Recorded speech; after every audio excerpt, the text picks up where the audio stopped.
अस्सलाम वालेकुम जी, मैं हूँ सईदा शनाज। आज की वीडियो में सबका वेलकम है। इस वीडियो में हमने इन खूबसूरत ड्रेसेस के बारे में बात करनी है। मैंने बताना है आपको जनाब इस वीडियो में कि इन ड्रेसेस का कौन सा ब्रांड है और इन पे कितनी ऑफ है। ये सब जानने के लिए मेरी वीडियो को पूरा देखिएगा। बहुत ही खूबसूरत ड्रेस मेरे सामने आ रहा है। दुपट्टा बहुत खूबसूरत लग रहा है। दुपट्टे पर जो पैच है वो बहुत ही कमाल का लग रहा है। पल्लू है, पूरा पल्लू बना हुआ है जो कि बहुत ही खूबसूरत लग रहा है। आपने ट्राई ज़रूर करना है। बड़ा ही कमाल का, बड़ा ही खूबसूरत ड्रेस है, बड़े ही लाइट वेट ये ड्रेस है। दूसरा ड्रेस हमारे सामने जो आ रहा है आप देख सकते हैं, स्क्रीन में आपको नजर आ रहा है। बहुत ही कमाल का है, बहुत ही खूबसूरत ड्रेस है। बाजुओं का जो पैच है वो बहुत ही कमाल का लग रहा है। फ्रंट पे पूरी कढ़ाई है, चिकनकारी है, बहुत ही खूबसूरत लग रहा है। बैक पे भी कढ़ाई है जो कि बहुत ही कमाल की लग रही है। प्रिंटेड दुपट्टा है इसके साथ, बहुत ही खूबसूरत और बहुत ही लाइट वेट ये ड्रेस है।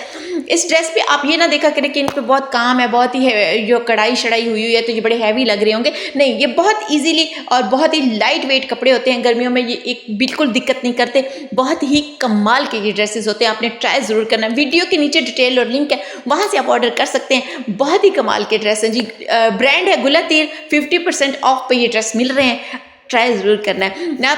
तीसरा ड्रेस हमारे सामने जो आ रहा है बहुत ही कमाल का, इसका भी कलर बड़ा खूबसूरत है। सिल्क का इसके साथ दुपट्टा है। दुपट्टा बड़ा कमाल का है। दुपट्टे के चारों तरफ जो है कटवर्क और पल्लू बने हैं, बहुत ही कमाल के लग रहे हैं, बहुत ही खूबसूरत लग रहे हैं जी। आप देख सकते हैं ट्राउजर पे भी काम है और फ्रंट के पूरे जो है वो काम है। बहुत ही कमाल का लग रहा है। आपने ट्राई जरूर करना है। वीडियो पसंद आए तो लाइक शेयर सब्सक्राइब जरूर किया करें। Thank you. अल्लाह हाफिज़। अपना और अपने प्यारों का ख्याल रखें। अल्लाह हाफिज़।